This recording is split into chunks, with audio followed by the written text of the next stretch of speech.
Hey there, folks. This is Jay Frost coming to you, slightly blurred in the background from Kyoto, where we are taking off on another session this week in very different time zones.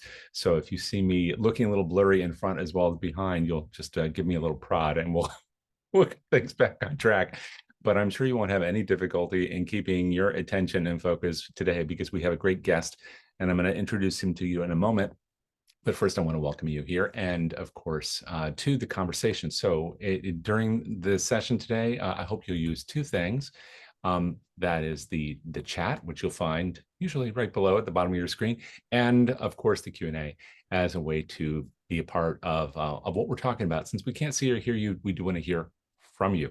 And so while I'm getting things underway and revitalizing myself, I want to encourage you to go ahead and warm things up a bit, if you would, and hit the chat and just say hello. We'd love to know maybe where you're tuning in from today. I'm sure it's not 5:30 a.m. there. So go ahead and say hi. We would love to know that. I know our guests would love to know maybe where you're from, which part of the country or the world, and maybe which organization you're with, what you do. Any of those things would be a great way to get things started.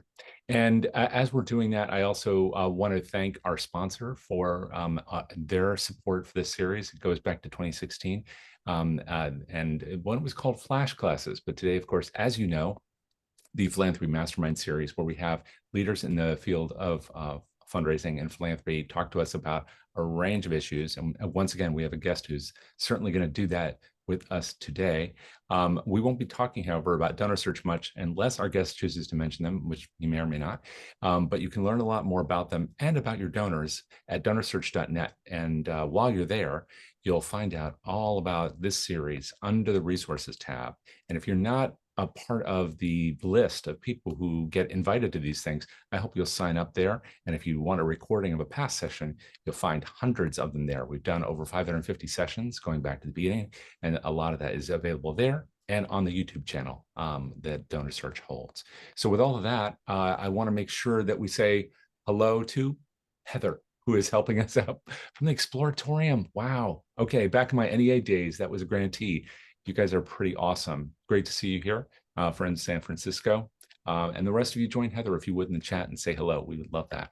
And so now I want to introduce to you, of course, Moshe Hecht, who's been silent and patiently letting me ramble through here today. Moshe, if you're not familiar with him, is the founder and CEO at Hatch, which is, as you can see, the logo behind him, a company that works, of course, with AI. And so we'll be talking a lot about AI today, but maybe through a special kind of focus area, which is P2P and crowdfunding, and how AI and the work that he does and has done over his career is having a big impact on the way we make sure we treat not just a few of the donors and supporters, but everybody. And so with that, Moshe, thank you so much for making time to talk today. I appreciate it. Thank you, Jay. First of all, you look great. No one knows that it's way hours in the morning for you. You look fantastic, and thank you so much for having me here today. Well, you look fantastic too, and this is actually our first time meeting, which I should say. So it's great to see you in sort of real life.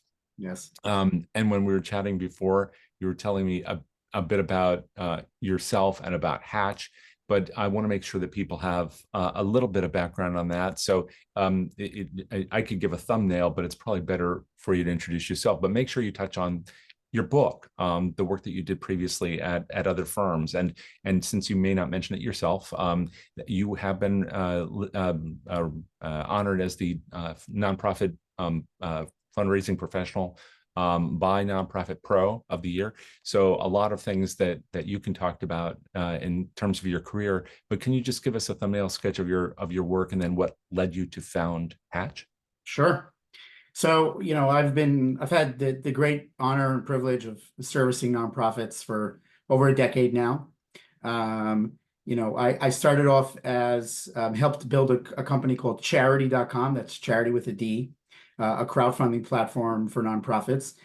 We, over a 10-year period, have worked with over 8,000 nonprofits from across the globe, helped them raise over $3 billion in online crowdfunding through digital crowdfunding campaigns.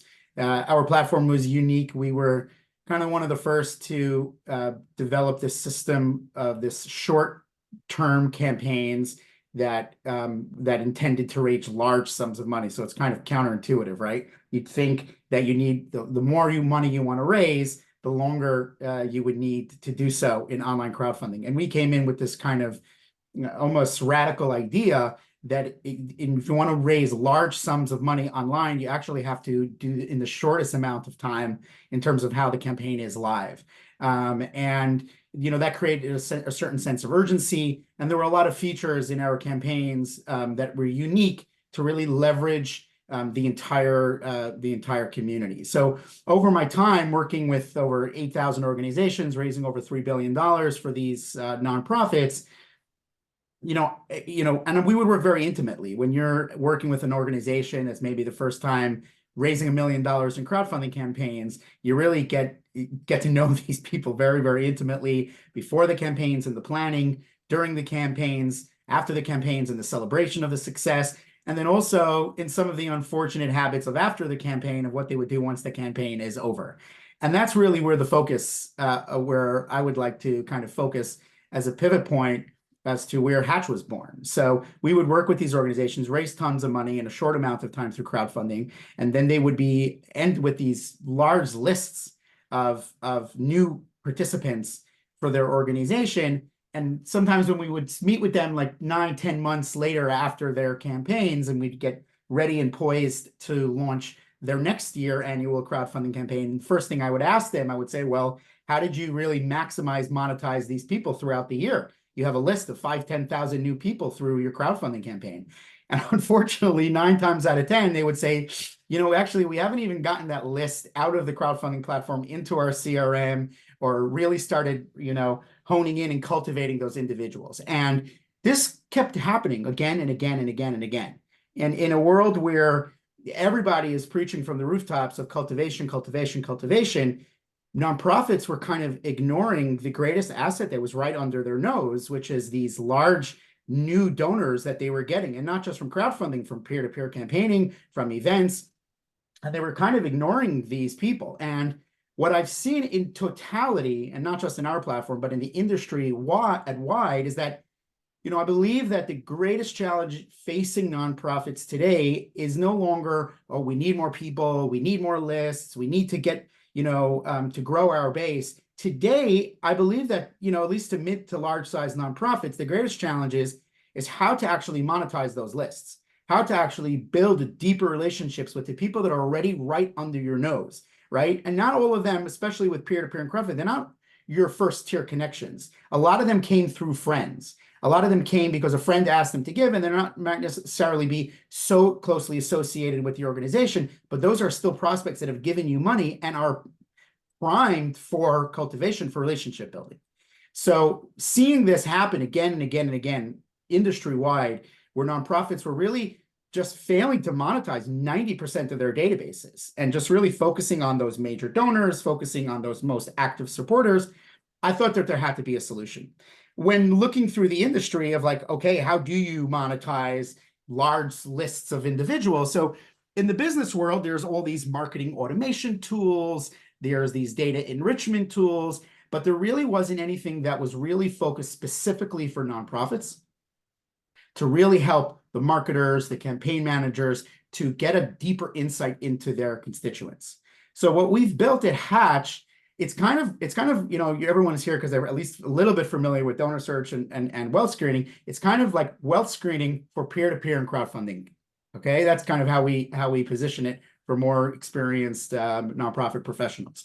Our question is like, why should only the prospect researchers and the major gift officers get all this data to do wealth screening and to improve their relationships and qualify their asks? What if the marketing director had a ton of data on their constituents that can help them determine who's most likely to open an email? What if the peer-to-peer crowdfunding campaign manager had all this data to kind of determine and predict who's most likely to join their next bike marathon or run, and so on and so forth, because they now have the information that they love to run, they love to bike, they love to swim, and so on and so forth. I'm so sorry, but my daughter just walked into the door. The door was locked. Say hi to Leah. The door was not locked. It was supposed to be locked. Okay, No, it Leah, wasn't I'm on locked. an important call. You have to be here. Mommy's upstairs. No. Yeah, you have to go. Yeah. Be careful because you might be interviewed if you stick around. Give me 1 second. I'm gonna walk her out. No. Come. Now you can carry me. I'll carry you. Well, this is proof that anything can and should happen here. It is adorable. Thank you, Melissa. Yeah, I'm glad you reacted that way because I did too. This is I have some questions for Moshe, but you all probably do too. So I thought using my home office today would be a safe bet without all the noise from the office, but it feels like we're back in COVID. Huh? Everybody here loves it. So and I do too. So as long as your daughter isn't offended by our conversation, I guess we're all good. Yeah. So I'll close out the point. So we opened up with this question, like, what if the full stack of the nonprofit staff would have access to all this third-party information?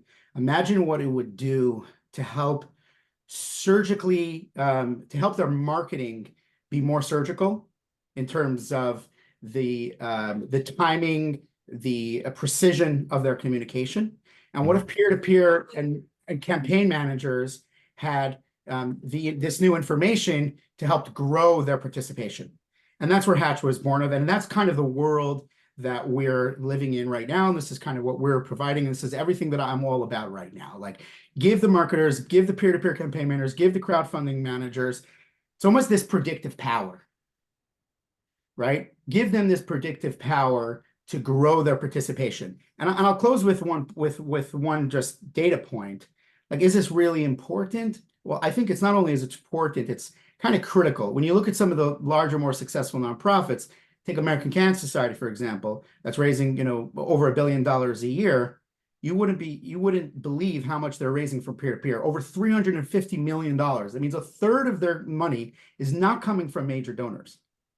The third of their money is coming from people like me and you, who are raising $1,000, $2,000, $3,000 through their walks and through all their peer-to-peer campaigning. So we're living in an age where peer-to-peer crowdfunding, digitally driven solicitations and cultivation and fundraising is becoming critical. Right, but to your point earlier, one of the aspects here is tech. I mean, are people going to have the technology get done? And as you've been pointing out, there's at least one place where they can get it done now.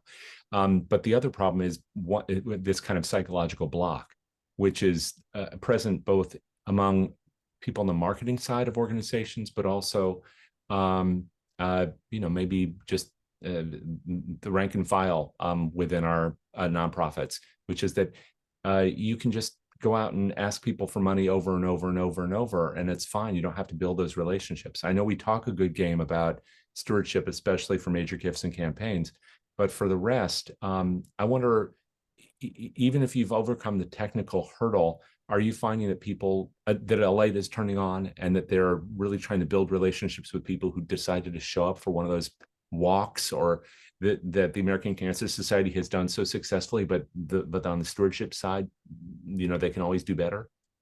Yeah, absolutely. And I would say they intuitively, they see it as less important, right? But it's actually equally, if not more important, right? So if you're a major gift officer and you have, someone who gives your organization, $250,000 a year, right? So in your, like my grandmother used to say, in your kishkas, in your guts, there's no way that someone who's semi-professional is not going to realize the importance of stewardship and cultivation between those asks, right? We talk a lot about this rule of 7 of cultivating those people. And those are the people that it's $250,000. I'm going to make it my business to build a relationship with that person throughout the year to make sure I close that gift. When it comes to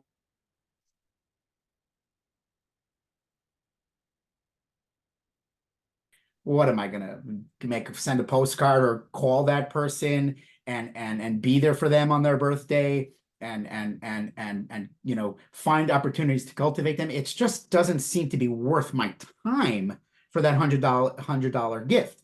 So they're paying less attention to that. The net result is that when you look at the power of the collective, right? So for one individual, okay, it's not so bad to lose $100. But when you look at the power of the collective, you're talking about 1,000 people giving you $100. Now that's just as good as 10 major donors. So, but the solution can't be that you're calling every single person $50, right? The solution is identifying opportunities and touch points at scale. Right? So you want to be able to touch those people, engage with those people, show up in their lives, but in a scalable solution, the same way the crowdfunding campaign is a scalable solution. So you want to be able to look for opportunities. So some of the obvious ones are birthdays, right? So making sure that every single individual in your database is getting a birthday wish. But then there are some of the ones that are not so obvious, right? There's some of the ones that are not very obvious, which with data you are capable of doing is, but what if they got a new job? Okay. If you can get that data at scale, job movements of people, that's a great opportunity to celebrate their job. What if they've recently been featured in the news, right? That's a great opportunity to celebrate that. And there are so many examples that I can give you of where you can identify, if you have the right data and you're tapped into the right information, you can start this relationship building with the entire collective of your organization, so that when you do put out that link 11, 12 months later, say, okay, you know, this organization is concerned about the impact that I'm making for that organization because they've been in my lives. I've gotten something in the mail. I've gotten all these touch points. And that's where we need to be thinking. We need to be thinking how can you build that relationship at scale with these individuals? Yeah, another thing that strikes me is that $100 donor, that a loss of that is a loss of lifetime donor value, and also contributes to the retention problem, which is the biggest thing that we're all fighting. So even if we had somebody show up to something because they're a friend of a friend, and we tend to not do anything then with that person over 12 months. And then next year they don't show up. We think, well, they just weren't that interested. Well, it was what you've been saying, that we didn't do the things that showed that we cared that they were human beings. And as a result, we haven't just lost $100. We've lost $100 times the number of years. We've lost their ability to act as that friend who then reaches out to their friends. It's like it's a compounding effect, which is really, really bad. It hurts our retention numbers, it hurts our revenues, and it hurts our ability to reach out to new audiences. Those are big three things. Yep, absolutely. So if the tech is covered, you mentioned data in there, and there was one. I know we could talk about data all day, but there was one thing that really hit me, because I was talking about it with people a few days ago, and that's about job changes. And I agree that that's really important. Birthdays, I think we've seen so many birthday campaigns on Facebook now. We're kind of becoming a little bit immune to that, even though it still works and it's still important. But something like when people change jobs is an important touch point for people, and we see them on LinkedIn. But how in the world do you do that at scale? I mean, is that a function also of AI gathering that data, or are you using sources that then feed into an AI-based platform? What are you doing to get something like that? Yeah.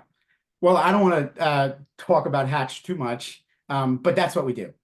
Okay. That's what we do. We're able to gather social data from public sources that aggregate and curate that data into the platform, and you'll be able to determine, and you'll be able to see the triggers of when someone's job has changed. So that's kind of the you know, one of the core features that we offer, creating these opportunities for cultivation around the lifestyle, around the career of the individual. There are some people who in the past might have said that following people that closely donors might feel it's creepy. That's not something I'm channeling. That's something I've heard. Do you think that people are kind of changing that attitude? And maybe you can point to how something as concrete as a person moving from one job to another and then congratulating them on it has a beneficial effect for the relationship with the donor, but also just on the donor as a person. Yeah, well, today job changes are public.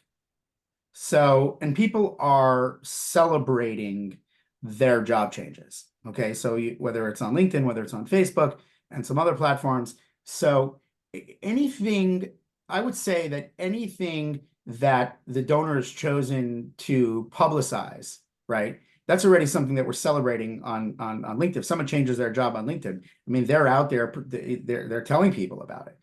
Whether it's an automation on their LinkedIn thing and it gets shared on their platform, people are liking it, or if they're saying, hey, I just landed a new job. So I think anything that an individual at scale in the masses, in terms of the trend, in terms of the habits, and the cultural acceptance and the cultural things, I think that's okay. So no, I don't think it's creepy. If someone isn't publicizing their job changes, we can't get that information. So we can't gather that information. The same way in wealth screening, if someone isn't putting their name as a trustee on a 990 because they want to, even though wealth screening has all this amazing insight into their public donations, but if they're anonymized on an annual report, or if they're not listed on their foundation, you're not going to have access to that information, and you won't be able to qualify them as a major donor, right? So it's the same when it comes to these lifestyle events. The way that we gather this information is only if it's been publicized through the sources that we provide. So no, I don't think it's creepy. In addition to that, it's also how you do the messaging, right? It's also how the marketer is creating that solicitation, that email, that phone,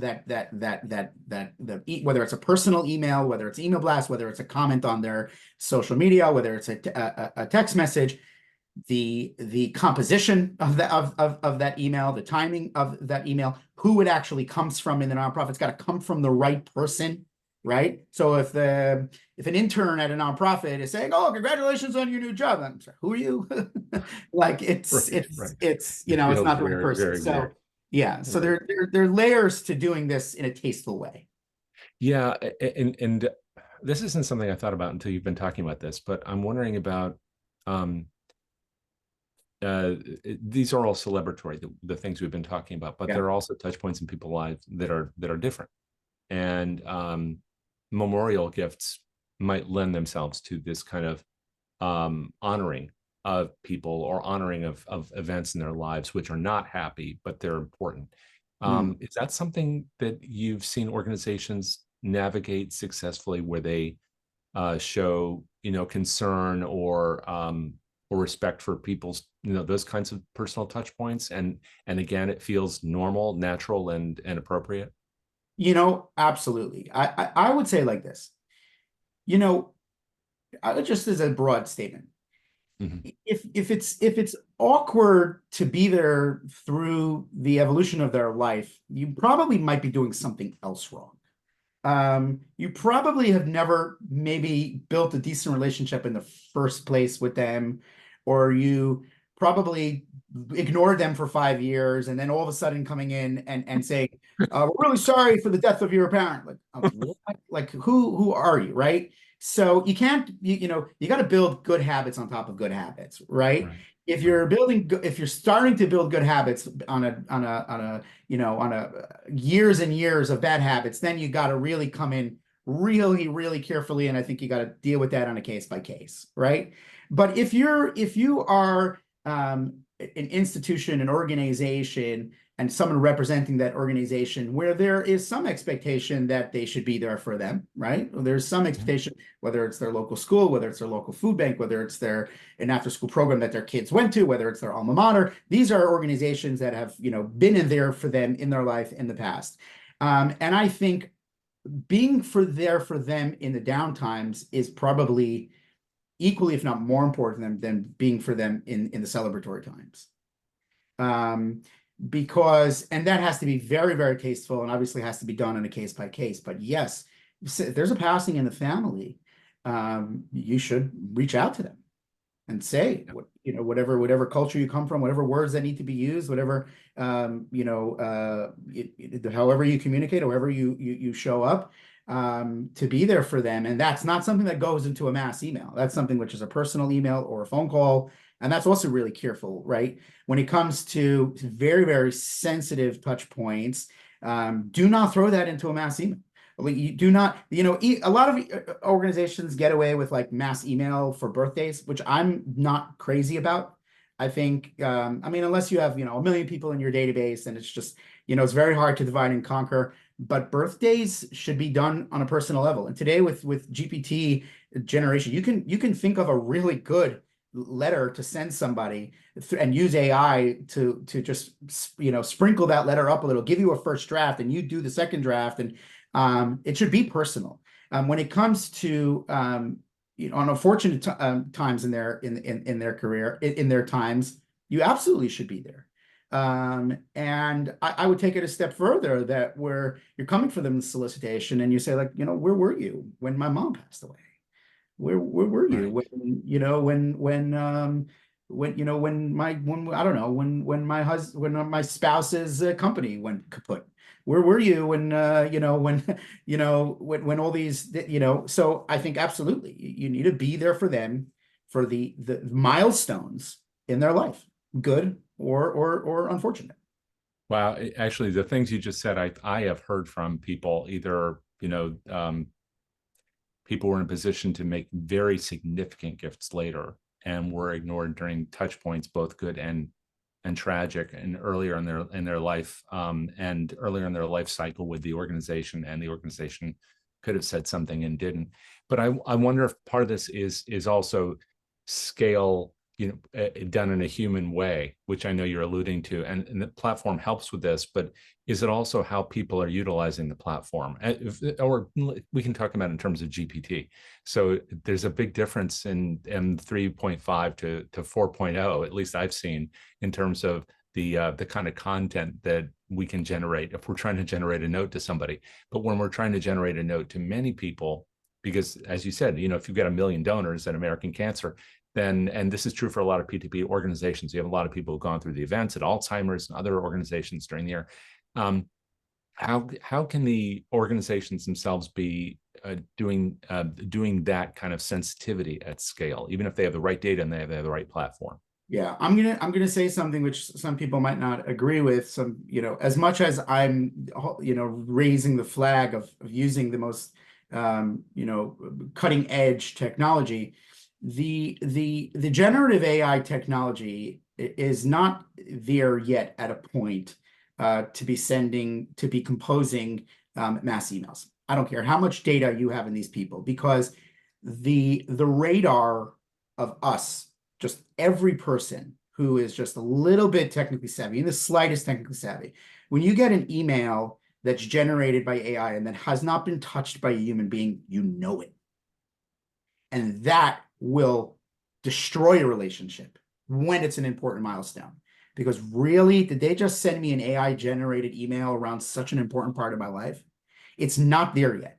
You see it happening in sales a lot. So I don't know about you, but I am getting 15 to 20 sales emails on average from sales companies. And every single one of them, I can just detect the AI. Like, oh, congratulations on we just raised some money. Congratulations on your seed round and what you're doing for IT technology and thing. Like, that's not how we present ourselves, but that's how our company is listed on some data source. So I know right away. They just, and they think the more data you put in there, like, the better it's going to work at scale. In fact, it actually has the adverse effect, because a lot of these data points are just these cold data points. So I would not, the GPT is any type of AI, generative AI, I would say is not there yet for creating emails at scale. It might be there, who knows? It might be there tomorrow. I watched the demo yesterday from OpenAI, and I was thinking maybe something, they've advanced in terms of how greater personalization. It hasn't. We're not there yet, but But here's a big but. What I believe is the big where the focus should be is as follows. The focus should be on leveraging as much of the information that you can get on them in the personal communication. So we have, again, I don't want to focus too much on our product, but it's just a really good example of how it can be done. We have a AI generative personal assistant on Hatch called Sir Hatch. Okay, Sir Hatch is available on every single profile on the platform. It's kind of follows you around as a like, hey, I'm ready to write a letter from you in this personal communication. And what it does is when you open up Sir, and it asks you, would you, now that you see all this new information that we provide, the individual says, would you like to write a letter to Jay Frost? And we give all the prompts. You know, who are you in the organization? Are you a CEO or director of development? Are you peer-to-peer campaign manager? And then it gives all the prompts. What type of letter? Do you want to write a letter about a bike-a-thon? Do you want it to be funny? It gives all the prompts. And then critically, it asks, do you want to include some of the personal information? Okay, so it scans the skills, the interest, the job title, their social influence. It's grabbing these individual pieces of information and it's making that first draft incredible. But it's a first draft. Okay, and then what you need to do is you need to rewire that email to put in your personal touch. Take out something that feels a little odd. Don't lose your own God-given mom, you know, those gifts that your mom gave you to use your intuition to know how to talk to people, right? But within under a minute, if you put in the proper prompts and you put in, add more personal information about that person that you know about them. Put in there that they're a teacher. Put in there that they love to ski. Put in there that they love to think, and you'll be blown away with what GPT is going to respond. Whether you use Sir Hatch on our platform or you use GPT, you can put in, and what you're doing is you're saving tons of time on that composition by writing really good letters. Then take that letter, send it an email, send it in anything. That is where we are. What's today? May. I don't even know the day. I'm so busy. I don't even know the days. Today is May. What's today's date? May 14th, 2024. If you're watching this, it's May 14th, 2024. All of the AI generative content that can be developed is effective if you are doing the proper prompts, if you're inputting more personal information, and then you are doing a second and third draft and then sending. Okay, and that takes away time from you writing up the whole thing and coming up with those creative ideas, because they come up with creative ideas, good jokes, good. Just a lot of GPT is going to come up with a lot of twists and turns of how you can write that email. Then go into it, put your little touch on it, take out a little point, put something personal in there.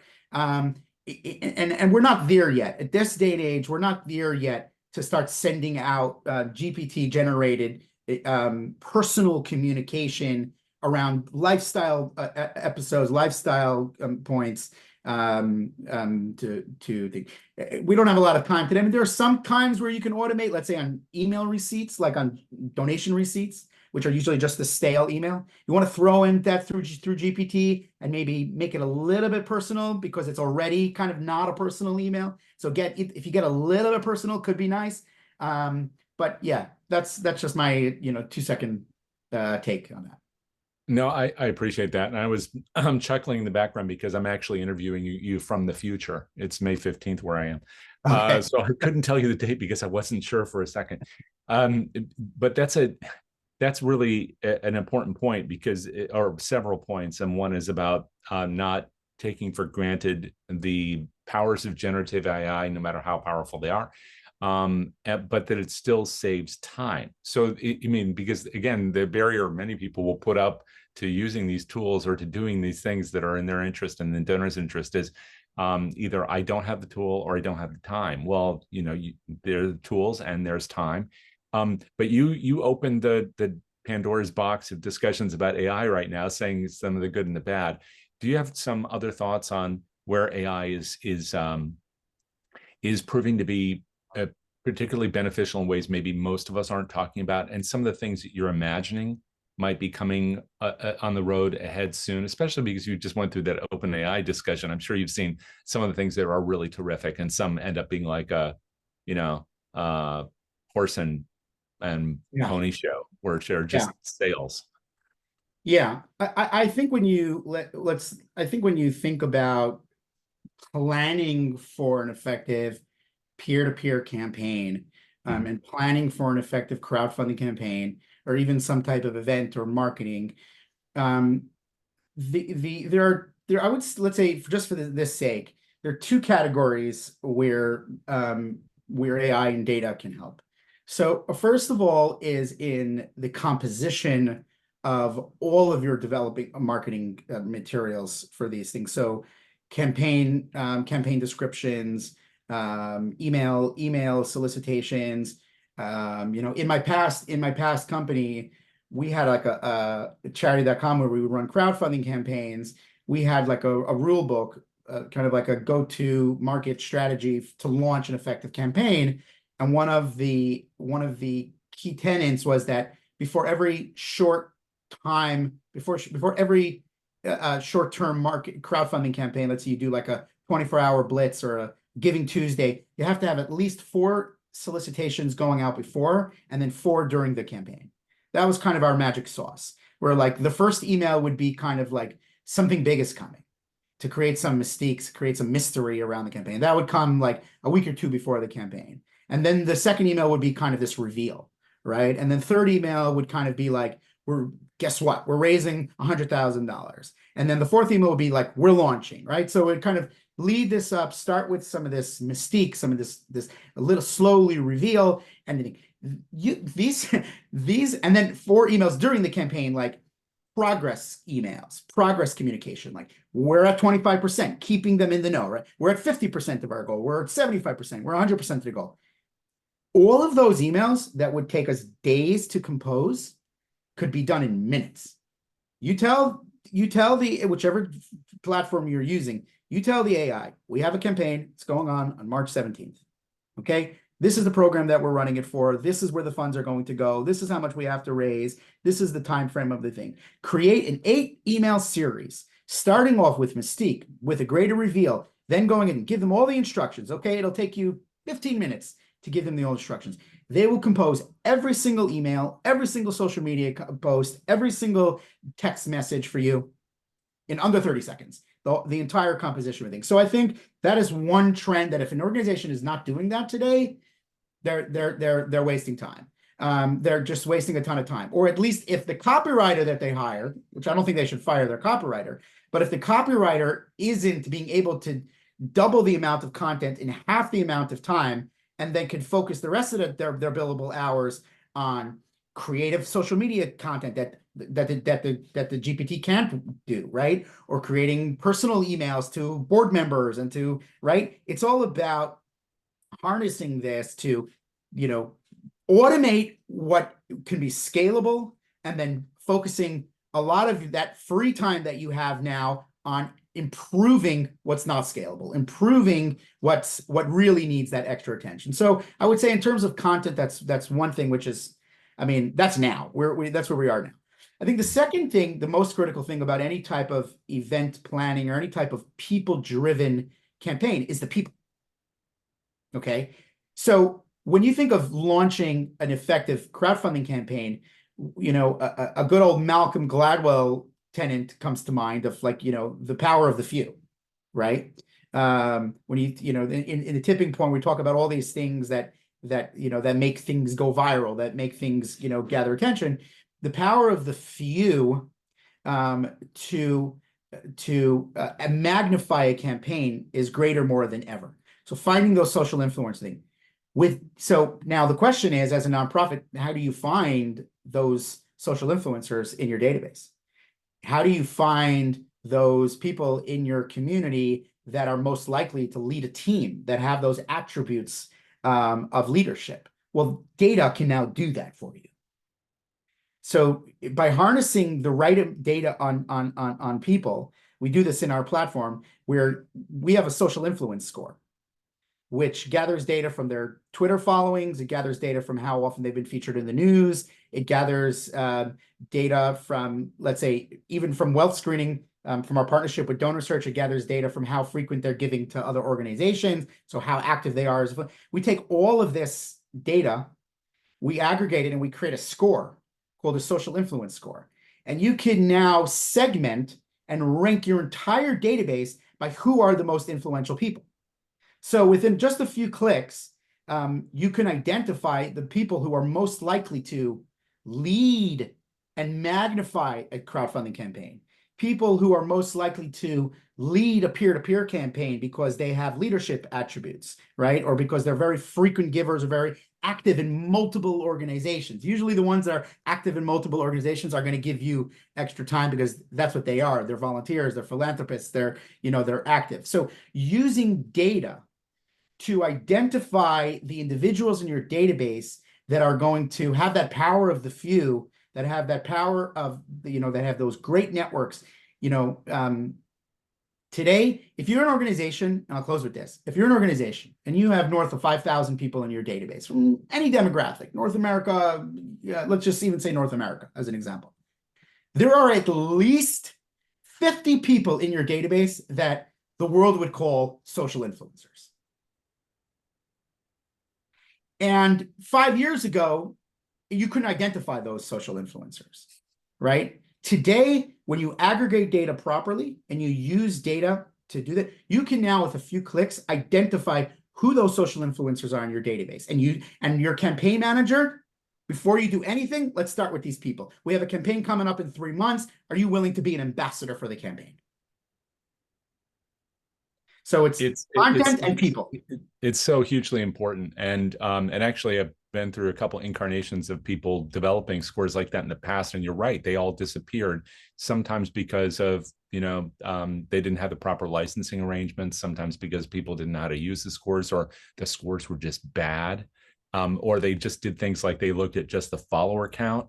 It sounds like by looking at the totality of a person based upon all the data you have in a set, and then massaging that you can look for people who are not just influential in the kind of the Instagram sense, although that can be important, but also people who are willing to carry the water for you, which is different. The people behind those big campaigns on Giving Tuesday for major universities who are raising sometimes tens of millions of dollars, and those social influencers are the complete core of those campaigns.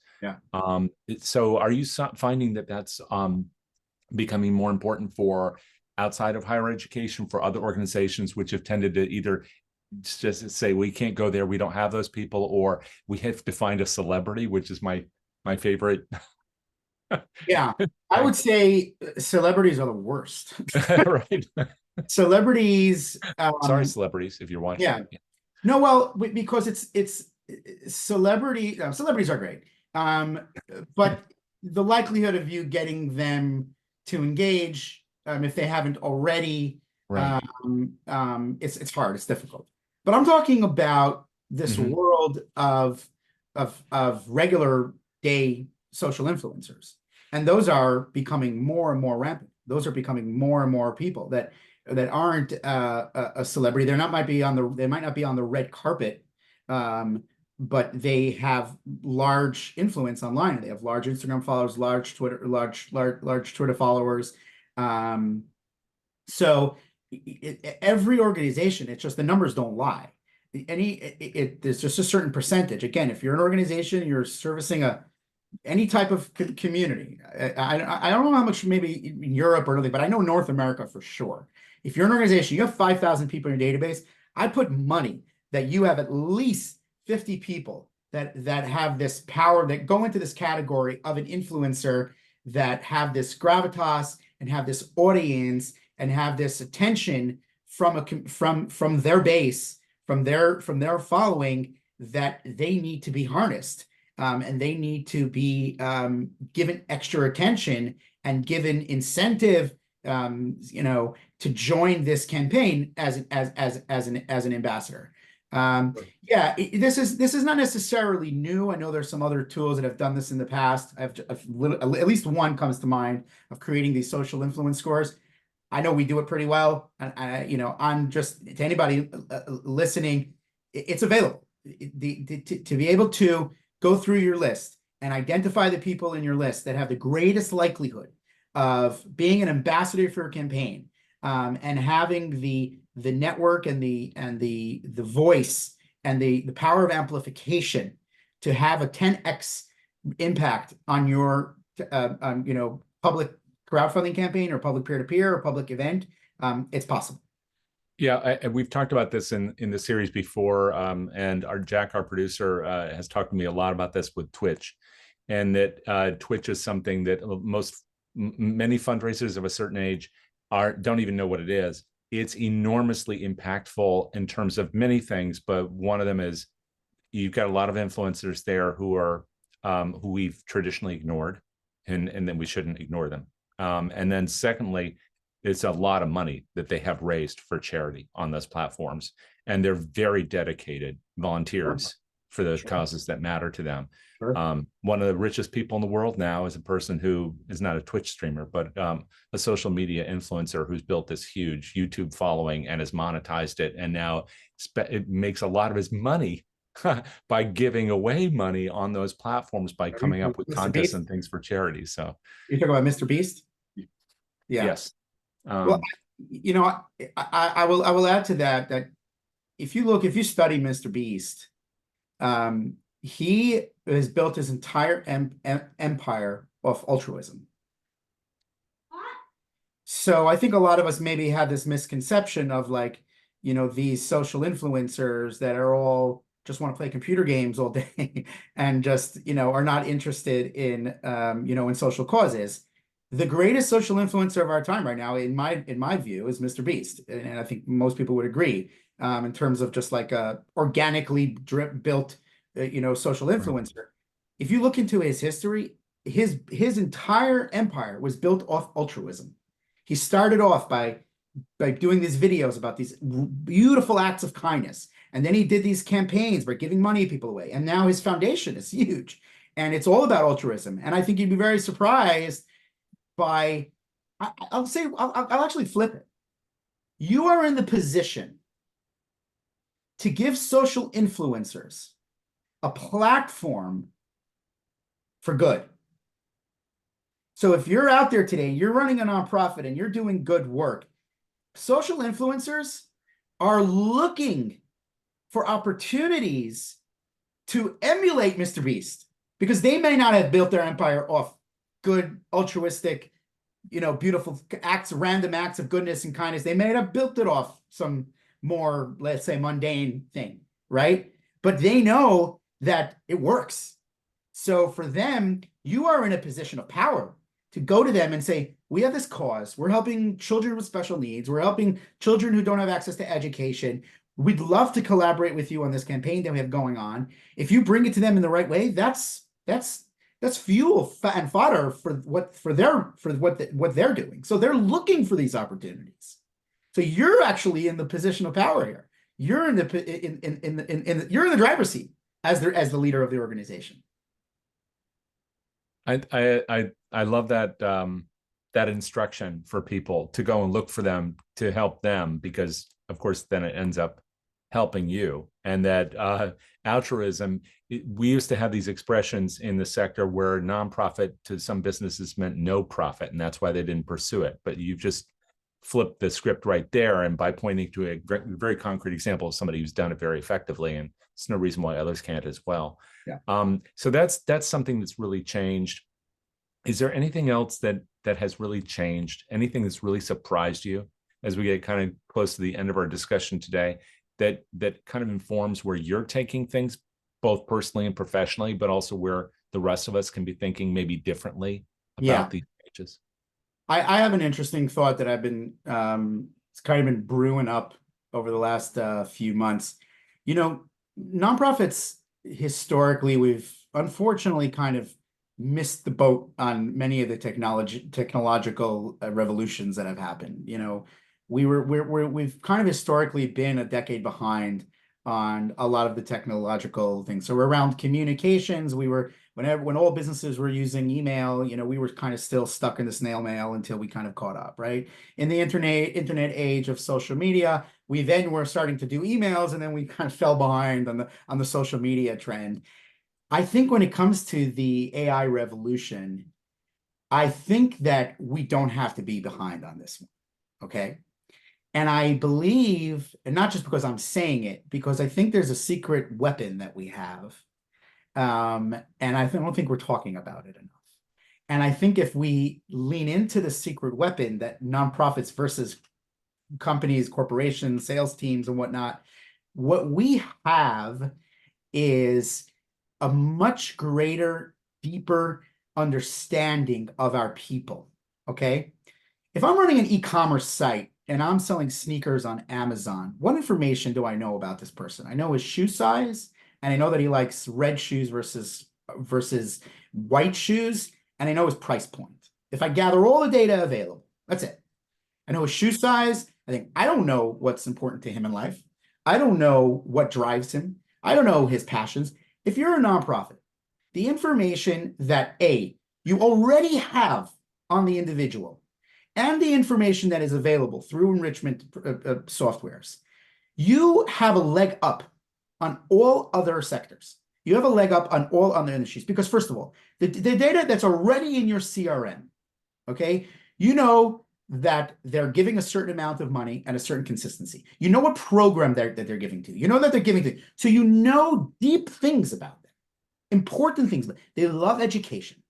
They love education so much they're willing to give X amount to education. They love this particular program in education. Those are some really deep stuff about the person. Then all of a sudden, these enrichment platforms come along and say, in addition to that, I can also get you this 80 new data points, these 100 new data points of where they're giving to other organizations, what they're giving to in political causes, what's their, their mortgage, what's their home value, right? What's they've been featured in the news, all these other information that you can get from third-party softwares, their skills, their interests. When you think about it, organizations are positioned to leverage this new era of AI much greater than any other industry. Because for any type of generative or predictive or any type of data strategy, you need data. And the more data you have, the more empowered you're going to be. Nonprofits have more data than most other industries. And more importantly than more data points, more important data points. These are the data points that tell them about what makes them tick, what makes them move, what moves them. So I think if we really lean into this era right now, we could lead. I know that sounds crazy. I know everybody listening over here is like, I don't know. Maybe we'll maybe we'll be less behind than the social era. Maybe we'll be just a little bit behind than the communication era. I don't think so. I think we could lead this era. I really do. Because, again, data and AI is about predicting and is about, what's the word I'm looking for? It's about, it's right at the tip of my tongue. Recommending, right? It's about the power of recommendation, right? When you're servicing people in such a deep way for such important things in their life, the things that you are going to recommend to them, the opportunities that you're going to recommend, leveraged by data and AI, is just going to be so much more powerful. So I think everybody listening, all nonprofits out there, like, get excited, get pumped up about this era, get pumped up about leveraging data and AI to future your cause. We could lead. We could lead. We could lead. We can. That's the only problem with Zoom is you can't hear the people chanting, but they're chanting with you. Thank you so much for all of this, Moshe. Really, really excellent. Both information and a great pep talk. We needed it. How can people learn more about your work, follow you, get your book, but also check out Hatch? Yeah, unfortunately, my book is not out yet, but you can read a little bit about my book at decodingthecrowd.com. So a book that's been in the work now for a few years about, we've done a study on all the most famous crowdfunding campaigns in history, from Ice Bucket Challenge to some of the big political campaigns, creative campaigns, so that you can go to decodingthecrowd.com. You can go onto my email list to get some more information. Hopefully that book's going to be coming out in the next couple of months. In terms of Hatch, so hatch.ai, Hatch, HATCH.ai, to learn more about our platform and how we do a lot of what I've been talking about here today. And you can follow me on social media, Moshe Hecht, at Moshe Hecht. Yeah. And Jack is just putting some of those links in the chat. So thank you for that, Jack. So you all can check at least one of those. Hopefully the other ones are, oh no, looks like all of them are there now. Moshe, thank you so much for sharing all this today. I know there's plenty more that you're going to be able to share with us in the future, but thank you for taking a few minutes today to do this with us. Appreciate Thank you for having me, Jay. Really, very much appreciated. And we'll look forward to seeing you in one way or another on this Thursday. Please join us again. We have another great session coming up. So until then, take care, everybody. We'll see you soon. Thanks, Moshe.